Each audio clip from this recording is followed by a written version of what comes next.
Hello and welcome to the Cryptocurrency News channel. In our stream, one of our main topics was that the SEC actually was denied its motion to dismiss the fair defense notice.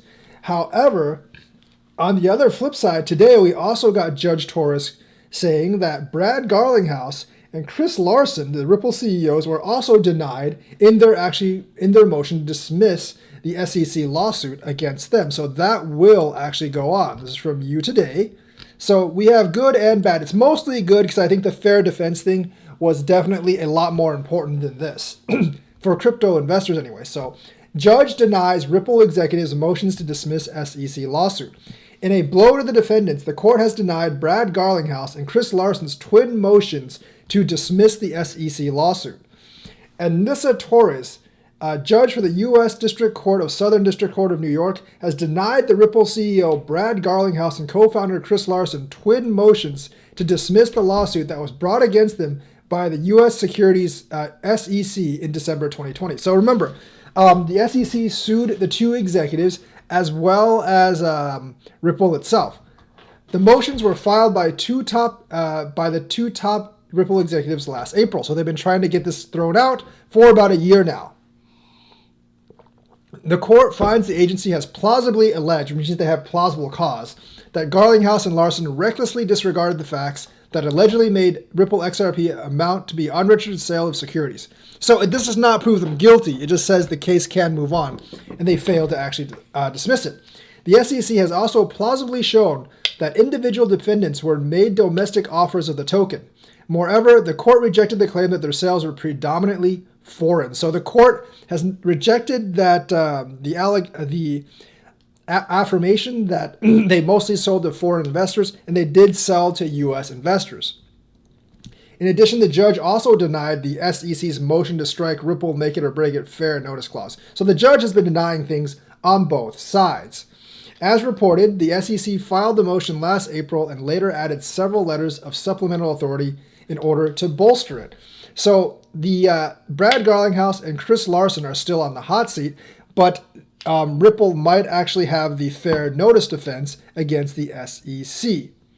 So the court shall not conclude that Ripple's affirmative defense is invalid at this stage in the case. So they haven't thrown it out, so it will probably go to trial. And the judge argues that the agency will not suffer undue prejudice as a result of continuation of the defense. So Ripple's general counsel, which means their lawyer, has already commented on the decision to shoot down the SEC's motion to strike, claiming that there's serious question whether it provided the company with fair notice. That's definitely fair. So Garlinghouse also took to Twitter to describe the fair notice ruling as a huge win for the defendants. So they actually haven't ruled where the fair notice will actually stand or not.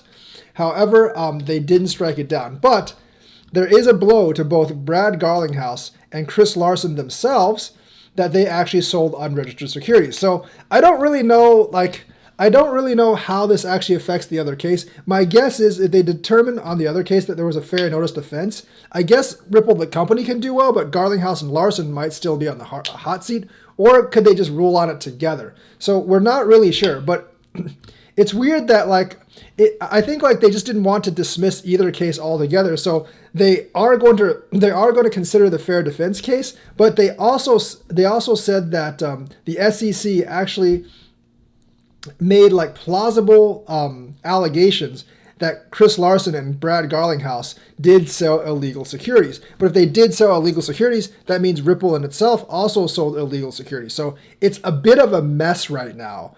And I don't really know what's going to happen. There's a good chance they'll pay a big fine and this case will be over, and then we'll see what results from that.